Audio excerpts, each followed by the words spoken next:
Hello বন্ধুরা, আমাদের একটি ছোট্ট ট্রিপ রিসেন্টলি যেটা আমরা কমপ্লিট করেছি সেটা নিয়ে কিছু এক্সপিরিয়েন্স শেয়ার করব তোমাদের সাথে। খুব দারুণ ট্রিপ ছিল। জায়গাটার নাম অরুণাচল প্রদেশ। হ্যাঁ, ঠিকই শুনেছো তোমরা, যেটাকে আমরা বলেও থাকি the land of the rising sun. So চলো, আর ফর দ্য টাইম না ওয়েস্ট করে শুরু করা যাক আমাদের সেই ট্রিপের এক্সপিরিয়েন্স। Let's go. আমাদের হোমটাউন শিলিগুড়ি।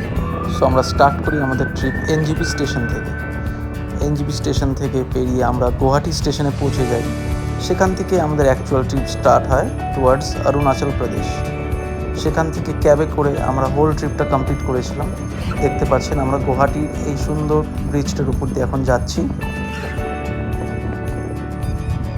ট্রিপ স্টার্ট করার পর আমরা যেতে যেতে ঠিক এই সুন্দর পুকুর বা লেক আপনারা যাই বলতে পারেন, তার সামনে এসে দাঁড়িয়ে পড়লাম জাস্ট এই পাখিগুলোকে দেখে।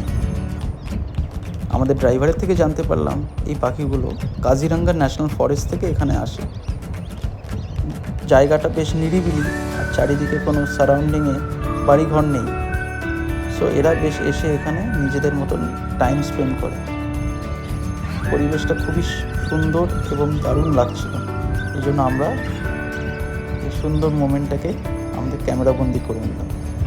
পরে আমরা এখান থেকে এগিয়ে পড়লাম। যেতে যেতে আমাদের একটি অ্যাডিশনাল প্লেসও ঘোরা হয়ে গেল, যেটা আপনারা বলতে পারেন দেশের বাইরের জায়গাটি।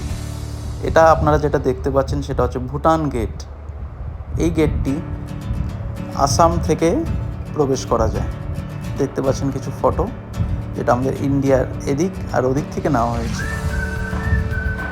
এই ভিডিওটিতে আপনারা দেখতে পাচ্ছেন যে এই রোডগুলো, বাড়িঘর, সেটা সব ভুটানের।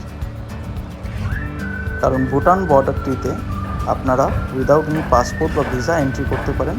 প্লাস ওখান থেকে কিছু নেসেসারি আইটেম যদি আপনাদের পছন্দ হয় আপনারা সেটাও কিনতে পারবেন উইথ ইন্ডিয়ান কারেন্সি। এরপর বেলা অনেকটাই হয়ে গেছিল, তার জন্য আমরা আসাম আর অরুণাচল বর্ডারে ওখানে উদালগুড়ি বলে একটি জায়গা আছে, সেখানে আমাদের লাঞ্চটা করে নিই, যেটা আমাদের ড্রাইভার আমাদের সাজেস্ট করেছিল। এরপর লাঞ্চ শেষ করে আমরা অরুণাচলে ঢুকে গেলাম। অরুণাচলে ঢুকতেই কিছুটা যাওয়ার পর এরকম একটি সুন্দর জায়গা দেখে আমরা দাঁড়িয়ে যাই আর কিছু ফটো আর ভিডিও তুলে নিই আর জায়গাটার একটু মজা নিয়ে নিই। এখানে দেখুন আরেকজন মজা করছে। সত্যি জায়গাটা খুবই সুন্দর ছিল, আমরা খুব এনজয় করেছি। ম্যাডামও মজা করেছে, অনেক ছবি আমাকে দিয়ে তুলিয়েছে।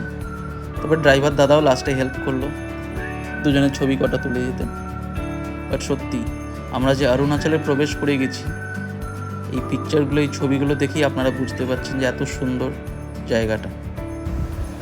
অরুণাচলে প্রবেশ করার পর আমাদের প্রথম ডেস্টিনেশন ছিল বমডিলা। এই জায়গাটিতে পৌঁছাতে আমাদের রাত হয়ে গিয়েছিল। তো এই রাতে তেমন কিছু শ্যুট করতে পারিনি, কিন্তু দিনে উঠে এমন দৃশ্য দেখে আমাদের সত্যি অনেক ভালো লেগেছিল। আপনারা সামনে যেটা দেখতে পাচ্ছেন এটা হচ্ছে একটি মনাস্ট্রি, ঠিক আমাদের হোটেলের সামনে। বমডিলাতে বেসিক্যালি আমাদের নাইট স্টের জন্য স্টে করেছিলাম, যেখান থেকে ব্রেকফাস্ট করে আমরা আমাদের নেক্সট ডেস্টিনেশন তাওয়াঙ্গের জন্য রওনা দিই। এখানে ওয়েদারটা খুবই ভালো এবং অনেকটা সানলাইট আমরা পেয়েছিলাম, আপনারা দেখতেই পাচ্ছেন। দেখুন ইনিও সুন্দরভাবে সানলাইট এনজয় করছেন। বাকি ট্রিপ ডিটেলসের জন্য আপনারা নেক্সট ভিডিওর জন্য অপেক্ষা করে থাকুন। ততক্ষণের জন্য tata, bye bye, take care and stay tune.